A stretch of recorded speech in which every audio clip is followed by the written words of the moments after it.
আপনি বড় ভাই, ছোট ভাই ভুল করছে আর কি, পিঠে একটা থাপ্পড় দিয়ে তাকে একটু জড়ায় ধরেন না, দেখি না কতক্ষণ রাগ করে থাকে। একটু জোরে বলি না, আপনি ছোট ভাই, বড় ভাই একটা কিছু করছে আর কি, আপনি বড় ভাইকে পিছন থেকে জড়ায় ধরেন, ভাই যতক্ষণ মাফ না করবো আমি ছাড়তেছি না।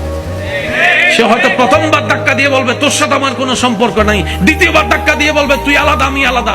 5টা মিনিট দেখেন না, রক্ত তো রক্তকেই টানবে, কথা বলেন ঠিক কি না? আজকে এক ভাই আরেক ভাইয়ের সাথে দ্বন্দ্ব থাকার কারণে বাতিজির বিয়েতে চাচা যাচ্ছে না, লাভটা কি হচ্ছে? অনুরোধ করে বলি, একটা হাদিস মনে রাখবেন। নবী রহমাতুল্লিল আলামিন বলছেন, দুইজন দ্বন্দ্বকারীর ভিতরে যে যত তাড়াতাড়ি তার বিপরীত পার্সনকে মাফ করে দিবে, আল্লাহ তাআলা খুশি হয়ে তত তাড়াতাড়ি তার গুনাহ মাফ করে দিবে।